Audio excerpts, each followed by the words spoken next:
Olhe para o Sol. Não encare diretamente, apenas um rápido olhar. Aquela luz que toca seus olhos neste exato momento parece simples, comum, cotidiana. Mas existe uma história que você ouviu desde criança que está profundamente errada. Dizem que aqueles fótons deixaram o Sol a 8 minutos e 20 segundos. Dizem que viajaram quase 150 milhões de quilômetros através do vazio do espaço para finalmente atingir sua retina. Parece uma jornada longa, quase heróica, uma pequena partícula correndo pelo universo até encontrar você. Só que essa história é uma mentira confortável que contamos a nós mesmos, porque estamos presos dentro do tempo. Para nós, 8 minutos se passaram. Para a luz, não. Para o fóton que saiu do Sol, não houve viagem alguma. Não houve espera, não houve distância. Para aquele pequeno pacote de energia, o momento em que nasceu dentro do Sol foi exatamente o mesmo momento em que morreu no fundo do seu olho. 0 segundos se passaram. Nenhum. O Sol e sua retina foram o mesmo lugar, no mesmo instante. E se isso parece impossível, é porque nossa intuição foi construída dentro de uma prisão chamada tempo. Mas se a luz não experimenta tempo, por que nós experimentamos? Para entender isso, precisamos destruir a ideia que você tem sobre velocidade. Quando alguém diz velocidade da luz, sua mente imagina algo extremamente rápido, como um carro de corrida atravessando uma estrada.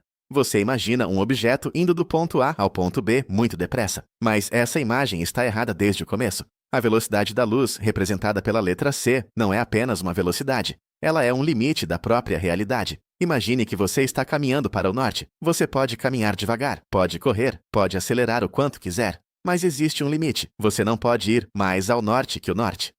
Uma vez que está apontando exatamente naquela direção, acabou. Não existe além. A velocidade da luz funciona da mesma forma. Ela define o limite máximo com que qualquer influência pode se propagar no universo. Não é uma regra criada por humanos, é uma regra escrita na própria estrutura do cosmos. E aqui está o detalhe estranho que quase ninguém explica.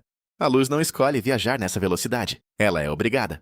Isso acontece porque espaço e tempo não são coisas separadas. Eles são dois lados do mesmo tecido, o que os físicos chamam de espaço-tempo.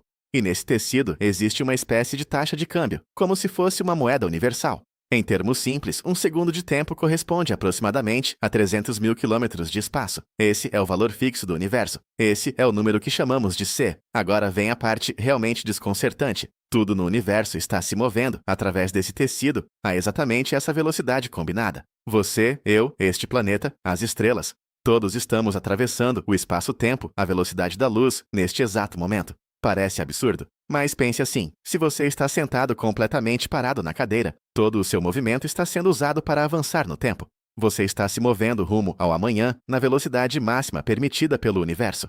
Cada segundo que passa é você atravessando o espaço-tempo.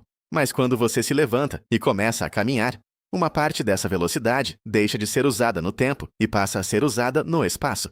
E como o orçamento total é fixo, algo precisa diminuir. Quanto mais rápido você se move pelo espaço, mais lentamente você se move pelo tempo. Esse fenômeno não é uma ilusão, ele é uma lei matemática da natureza. Talvez você já tenha ouvido falar de dilatação do tempo.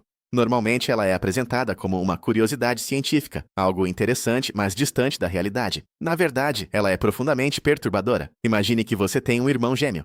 Você fica na Terra enquanto ele embarca em uma nave capaz de viajar a 99,9% da velocidade da luz. Ele parte rumo a uma estrela distante e depois retorna. Para você, esperando aqui, 100 anos se passam. Você envelhece, o mundo muda, gerações nascem e morrem. Mas para o seu irmão dentro da nave, o tempo quase não passa.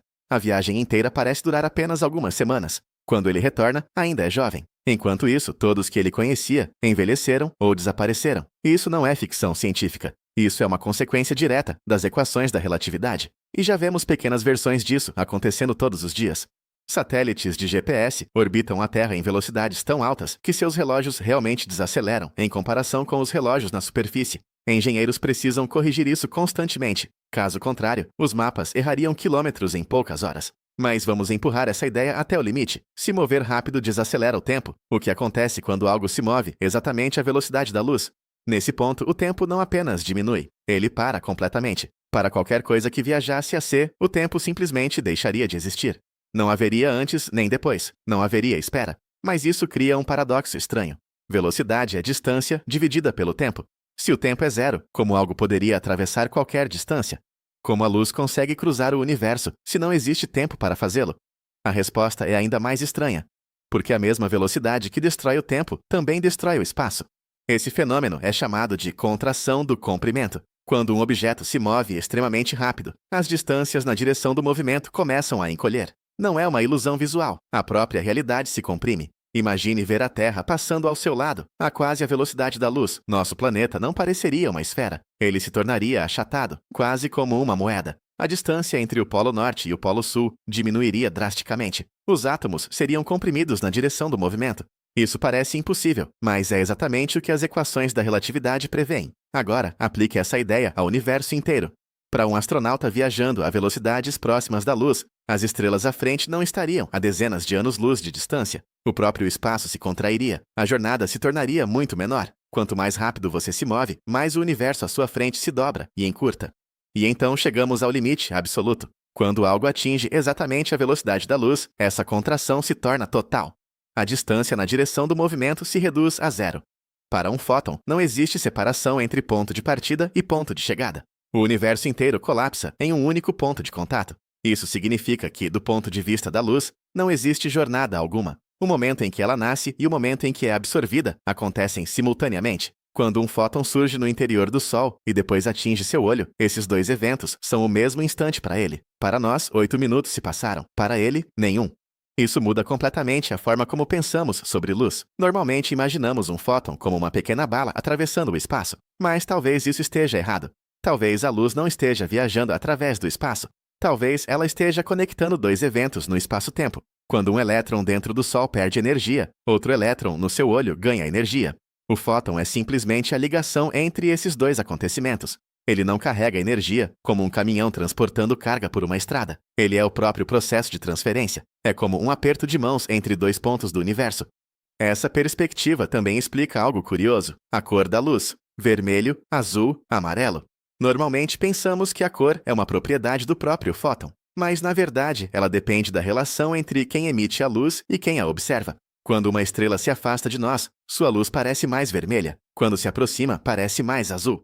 Esse fenômeno é conhecido como efeito Doppler. O fóton em si não muda durante a viagem. Ele simplesmente conecta dois observadores, que estão se movendo de maneiras diferentes através do espaço-tempo. A frequência que medimos depende do nosso relógio, não de um relógio interno do fóton, porque o fóton não tem relógio algum. E isso leva a uma conclusão ainda mais desconfortável. Se a luz experimenta tempo zero, por que nós vemos o universo com atraso? Por que a luz do Sol leva 8 minutos para chegar? Por que vemos galáxias como eram bilhões de anos atrás? A resposta revela algo profundo sobre nossa existência. Nós estamos presos dentro de uma bolha de causalidade. Existe uma velocidade máxima com que qualquer informação pode chegar até nós. A velocidade da luz. Isso significa que sempre vemos o passado. Quando você olha para sua mão, está vendo ela como era uma fração minúscula de segundo atrás. Quando olha para a Lua, vê ela como era um segundo atrás. Quando olha para estrelas distantes, vê eventos que aconteceram anos ou até bilhões de anos no passado. Não existe um agora universal. Cada ponto do universo tem seu próprio presente. Imagine por um momento que o Sol desaparecesse neste instante. A explosão aconteceria agora, mas você não perceberia imediatamente. Durante 8 minutos e 20 segundos, tudo pareceria normal. A luz ainda estaria chegando até você, trazendo a notícia atrasada de um Sol que já não existe mais. Durante esse tempo, você estaria vivendo em um passado fantasma. Somente quando a última luz chegasse é que a realidade finalmente alcançaria você. Esse atraso define as paredes invisíveis da nossa realidade. Nada pode afetar você mais rápido que a luz pode viajar. Essa é a jaula da causalidade. Pode parecer frustrante, afinal, a luz parece livre. Ela atravessa o universo enquanto nós estamos presos ao tempo. Mas existe um detalhe importante. A luz não tem escolha. Um fóton nasce na velocidade da luz, vive nessa velocidade e desaparece nela. Ele não pode desacelerar, não pode parar, não pode mudar de direção por vontade própria. Ele não tem história. Seu nascimento e sua morte são o mesmo instante. Nós, por outro lado, somos feitos de matéria. Temos massa. Isso nos impede de alcançar a velocidade da luz, porque quanto mais rápido tentamos ir, mais energia seria necessária para continuar acelerando. No limite, seria preciso energia infinita. É impossível, mas essa limitação nos dá algo que a luz nunca terá. Ela nos dá tempo. Tempo para pensar, para aprender, para lembrar, para amar. Tempo para que eventos aconteçam em sequência. Sem tempo, não existiriam histórias. Uma música tocada instantaneamente seria apenas um ruído único e caótico. Uma vida instantânea seria apenas um ponto sem significado. O tempo transforma o universo em uma narrativa. Cada segundo é um novo capítulo. A luz pode cruzar o cosmos sem envelhecer, mas ela nunca saberá o que significa esperar por um nascer do Sol. Então, da próxima vez que você olhar para o céu e vir a luz de uma estrela distante, lembre-se de algo estranho. Aquela luz parece antiga para nós. Talvez tenha viajado por milhões ou bilhões de anos, mas para o fóton tudo aconteceu em um único instante eterno. Entre o nascimento em uma estrela distante e o impacto no seu olho, não houve jornada alguma, apenas uma conexão. E você está ali no meio desse encontro cósmico. Um pedaço do universo que desacelerou o suficiente para perceber a própria existência. E isso significa que, mesmo presos no tempo, nós temos algo que a própria luz nunca terá: uma história. Anos atrás, mas para ela, tudo acontece agora. E é aqui que a história fica ainda mais inquietante, porque isso não é só uma curiosidade sobre fótons. É um golpe direto na ideia de presente. Você sente que existe um agora sólido, um ponto fixo onde o universo está acontecendo para todo mundo ao mesmo tempo. Só que essa sensação é uma ilusão criada pelo seu cérebro. Na relatividade, não existe um agora universal. O seu agora é um recorte local, uma pequena bolha de realidade definida pelo que já conseguiu chegar até você. E a velocidade da luz é o limite que desenha a borda dessa bolha. Pense no que isso implica. Quando você olha para o Sol, você não vê o Sol como ele é. Você vê o Sol como ele era 8 minutos atrás. Quando você olha para a Lua, você vê a Lua com um pouco mais de 1 segundo de atraso. Quando você olha para Júpiter, você está vendo um passado de dezenas de minutos. E quando você olha para estrelas, você está vendo anos, séculos, milhares de anos. Para galáxias distantes, você está vendo um passado que aconteceu antes mesmo de existirem humanos. Você nunca está vendo o universo em tempo real. Você está assistindo a um atraso permanente, como um sinal transmitido com delay. Só que esse delay não é uma falha do sistema, ele é o sistema. E se isso já é estranho, segura essa. A mesma regra vale para você. Quando alguém olha para você, do outro lado de uma sala, essa pessoa não está vendo você no presente absoluto. Ela está vendo você com um atraso minúsculo, mas real. Parece nada, mas em escala cósmica, essa diferença vira uma muralha. A única razão pela qual sentimos um agora comum é porque as distâncias do nosso cotidiano são pequenas demais para que a demora da luz seja perceptível. Só que o universo no tamanho real dele deixa essa ilusão impossível de manter. E então a pergunta muda. Não é mais quanto tempo a luz demora. A pergunta é: quem decide o que é presente? A resposta é brutal. Ninguém decide. Cada observador carrega seu próprio presente como uma lanterna, iluminando um pedaço do espaço-tempo. É por isso que a velocidade da luz não é só um número. Ela é a regra que determina o que pode causar o quê. Ela separa eventos que podem se influenciar de eventos que jamais poderão se tocar. Ela cria aquilo que alguns chamam de cone de luz, um formato invisível no espaço-tempo que delimita tudo o que pode te afetar e tudo o que você pode afetar. Dentro do seu cone de luz estão as coisas que podem conversar com você. Fora dele está o que é, para você, inalcançável. Não importa quanta tecnologia exista, não importa quanta vontade você tenha. Se algo está fora desse limite causal, aquilo não pode te tocar agora. Talvez nunca. E isso nos leva de volta ao tema da prisão. Porque quando você diz, eu vivo no presente, o que você realmente está dizendo é, eu vivo dentro de uma jaula de causalidade. A luz é a velocidade máxima da informação. Logo, ela é o muro invisível do que você pode saber. E o mais perturbador é perceber que esse muro não é opcional. Você não pode escolher enxergar mais rápido. Você não pode acelerar o fluxo de causa e efeito. Você pode construir telescópios maiores, pode capturar mais luz, pode medir com mais precisão, mas nunca poderá quebrar o atraso. Você sempre estará vendo o passado. Sempre. Agora, uma pessoa ouve isso e pensa, então tudo é um atraso. Então estamos condenados. Mas aqui entra o twist que deixa essa história muito mais profunda. Esse atraso não é só uma limitação. Ele é a razão pela qual o universo tem estrutura. Imagine um universo onde a informação fosse instantânea para todos, onde tudo afetasse tudo ao mesmo tempo, sem demora. Não existiria separação clara entre antes e depois. Não existiria a ordem causal que constrói a realidade. O universo seria um emaranhado simultâneo, um colapso de acontecimentos acontecendo de uma vez só. E a vida, do jeito que conhecemos, não teria espaço para existir. Porque vida depende de sequência, um momento levando ao outro, um estado levando ao próximo. O atraso cria narrativa, o atraso cria história. E é aqui que a gente volta para a comparação com a luz. Parece sedutor dizer que o fóton é livre porque não envelhece. Parece quase invejável dizer que para ele não existe espera. Mas pensa no outro lado. Se para um fóton o nascimento e a morte são o mesmo instante, então ele não tem durante. Não existe experiência entre esses pontos. Não existe memória. Não existe expectativa. Não existe suspense. Só existe ligação. Ele é como um fio que conecta dois eventos e pronto. Em um sentido estranho, a luz é a coisa menos viva do universo. Não porque seja fraca, mas porque é extrema. Ela vive no limite onde tempo some. E sem tempo não existe vivência. Então, quando você pergunta por que nós envelhecemos, a resposta começa a aparecer. Porque nós não somos luz, nós somos matéria. Nós temos massa. E massa é, basicamente, uma âncora no tempo. Ela te impede de deslizar para esse limite, onde tudo vira instantâneo. Ela te obriga a ter duração. Ela te obriga a sentir a passagem. E isso parece uma maldição. Até você perceber que essa maldição é o que permite que você exista como alguém, e não como um simples evento. Mas vamos deixar isso ainda mais concreto. Quando você tenta acelerar um objeto com massa, você precisa gastar energia. Quanto mais rápido ele vai, mais difícil fica empurrar ele ainda mais rápido. Em velocidades baixas, isso é quase imperceptível. Um carro acelera, um avião acelera, parece simples. Só que quando você chega perto da velocidade da luz, a realidade fica rígida. É como se o universo dissesse: daqui você não passa. Você pode gastar energia, gastar mais energia, gastar ainda mais. E mesmo assim o ganho de velocidade vira migalhas. Você chega perto, mas nunca toca. Para alcançar exatamente C, seria necessária energia infinita, ou seja, impossível. A matéria não pode virar luz. A massa não pode entrar no modo zero tempo. É por isso que você não pode pegar carona em um raio de luz e ir para Andrômeda instantaneamente. Não é falta de tecnologia, é falta de permissão do universo.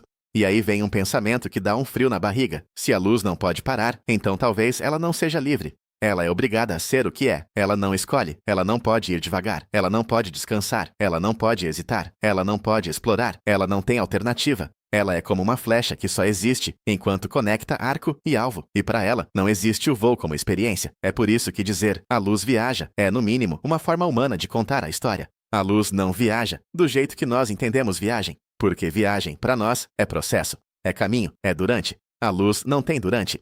Por isso, quando você escuta alguém dizer "o fóton leva 8 minutos do Sol até a Terra", é correto do ponto de vista do nosso relógio. Mas é uma forma de linguagem que esconde a coisa mais importante. Do ponto de vista do limite relativístico, o próprio conceito de levar desmorona. Tempo e distância estão amarrados. Quando o tempo vai a zero, a distância também vai. É como se o universo dissesse: você quer ser luz, então abre mão de todo o resto. Você ganha instantaneidade, mas perde história. E é aqui que entra o elemento mais misterioso de todos: conexão. Se a luz funciona como uma ligação entre emissor e receptor, então a realidade não é apenas objetos se movendo no espaço. Ela é eventos se conectando no espaço-tempo. E isso muda a estética do universo. Em vez de pensar no cosmos como um palco cheio de coisas viajando, você começa a pensar como uma rede de relações. A luz vira o cabo invisível. A velocidade da luz vira a taxa de atualização das relações. C vira o ritmo com que o universo pode conversar consigo mesmo. E nós, presos no tempo, somos como leitores dessa conversa, página por página, linha por linha, sem poder folhear tudo de uma vez. Agora, lembra do exemplo do Sol desaparecendo. Essa é a imagem que faz a maioria das pessoas entender que agora é frágil. Porque se o Sol sumisse neste instante, você continuaria vendo luz por 8 minutos. Você continuaria aquecendo as mãos. Você continuaria acreditando que tudo está normal. Você estaria vivendo em uma realidade que já morreu. Isso parece assustador, mas é simplesmente a causalidade trabalhando. E isso também mostra outra coisa. O universo não te dá acesso ao que está acontecendo lá. Ele só te dá acesso ao que já teve tempo de chegar até você. O resto é silêncio. E se você quiser levar isso ainda mais longe, pense em duas pessoas muito distantes no universo, cada uma com seu próprio presente. Dependendo do movimento relativo delas, o que é agora para uma pode corresponder a um ainda não para a outra. E aqui a mente começa a travar, porque a gente quer um relógio universal comandando tudo. Só que na relatividade, esse relógio não existe. O tempo é local, o presente é local. A realidade é costurada por limites causais, não por um grande agora central. E então, depois de tudo isso, a frase que parecia poética no início vira um fato frio. Você está sempre atrasado em relação ao universo. Você não vive no presente. Você vive no passado mais recente possível. E apesar de isso soar deprimente, é justamente esse atraso que torna a experiência possível. É o que impede o universo de virar um bloco confuso de simultaneidade. É o que permite que uma coisa aconteça, e depois outra, criando a linha que chamamos de vida. Então, quando você olha para o céu e pensa, a luz é rápida, talvez a pergunta certa seja outra. Rápida para quem? Porque no limite relativístico, a luz não é rápida. Ela é diferente. Ela é a regra. Ela é o limite onde as palavras começam a falhar. E nós, com massa, somos as criaturas que existem justamente porque não conseguimos alcançar esse limite. Nós existimos porque somos lentos o suficiente para sentir o universo desdobrar. O que parece prisão é, ao mesmo tempo, o palco de todas as histórias que já existiram. E se isso ainda não te deixa inquieto, pensa no último detalhe. Quando você observa uma estrela distante, você está recebendo uma mensagem antiga, mas para aquela luz, tudo aconteceu num só golpe. Então, quem está vivendo o tempo ali? Você. O tempo não está na luz. O tempo está na experiência do observador. O tempo está no fato de você não ser um evento, mas um processo. E é por isso que, no final das contas, talvez a velocidade da luz não seja a coisa que te prende, mas a coisa que torna possível que você esteja aqui para se perguntar sobre isso. E ainda existe uma última consequência dessa história, que quase nunca aparece nas explicações comuns de física. Quando começamos a aceitar que o tempo depende do movimento e que o espaço pode se contrair, a própria ideia de realidade sólida começa a mudar. Aquilo que parece fixo e absoluto no cotidiano, distância, duração, simultaneidade, na verdade é flexível. Não flexível como uma opinião, mas flexível como um tecido que pode se esticar, dobrar e comprimir, dependendo de como você se move através dele. Pense novamente no espaço-tempo como um grande mapa de 4 dimensões. Cada evento que já aconteceu ou acontecerá ocupa um ponto nesse mapa. O nascimento de uma estrela, o surgimento de um planeta, o momento em que você levantou a mão agora há pouco, tudo está marcado ali. A luz, quando conecta 2 desses eventos, segue um caminho especial nesse mapa. Esse caminho tem comprimento zero no espaço-tempo. Para nós, parece uma trajetória longa, atravessando o universo. Mas na geometria profunda da relatividade, ele é o caminho mais curto possível. Isso significa que a luz não está correndo através da realidade. Ela está seguindo o único tipo de caminho onde tempo e espaço se cancelam perfeitamente. Essa ideia tem um nome técnico, trajetória nula. Mas o nome não é o importante. O importante é perceber o que ela revela. O universo não funciona como um palco, onde objetos simplesmente se movem dentro de um espaço vazio. Em vez disso, o próprio espaço-tempo determina quais caminhos são possíveis. Matéria segue um tipo de caminho, luz segue outro. E nós, feitos de matéria, estamos sempre presos em trajetórias onde o tempo continua avançando. Isso também explica algo curioso sobre o próprio conceito de velocidade. No cotidiano, velocidade é apenas distância dividida por tempo, mas quando chegamos perto da velocidade da luz, essa definição começa a falhar. Porque a própria distância e o próprio tempo deixam de ser absolutos. 2 observadores podem medir distâncias diferentes para o mesmo evento. Podem medir durações diferentes para o mesmo processo. Mesmo assim, ambos concordarão em uma coisa: a velocidade da luz continua sendo a mesma. Esse é um dos fatos mais misteriosos da física. Não importa o quão rápido você esteja se movendo, a luz sempre parecerá viajar a exatamente a mesma velocidade. Se você estiver em um trem, em um foguete ou em uma nave imaginária atravessando a galáxia, a luz continuará correndo a 299.792 km por segundo em relação a você. Para que isso seja possível, o universo precisa ajustar espaço e tempo automaticamente. É como se a realidade estivesse constantemente recalculando suas próprias medidas para manter essa regra intacta. E quando você percebe isso, começa a entender que a velocidade da luz não é apenas uma propriedade da luz, ela é uma propriedade da própria estrutura do universo. Ela é o ritmo fundamental no qual causa e efeito podem se propagar. É o limite que impede que informações atravessem o cosmos instantaneamente. Sem esse limite, o universo seria caótico, sem direção clara entre passado e futuro. Mas com esse limite, algo especial acontece. O universo ganha profundidade temporal. Eventos deixam de ser apenas pontos isolados e passam a formar cadeias de causa e efeito. Uma estrela nasce, milhões de anos depois, ela explode. Bilhões de anos depois, sua luz chega até um planeta distante, onde alguém observa o céu e tenta entender de onde veio aquela luz. Esse encadeamento de eventos só existe porque a informação leva tempo para viajar. A matéria desacelera o universo o suficiente para que algo possa acontecer dentro dele. E enquanto a luz vive nesse instante eterno entre emissão e absorção, você vive no intervalo entre esses instantes. Você vive no fluxo, no desenrolar, na sequência de momentos que chamamos de tempo. E é exatamente nesse fluxo que a história do universo continua sendo escrita.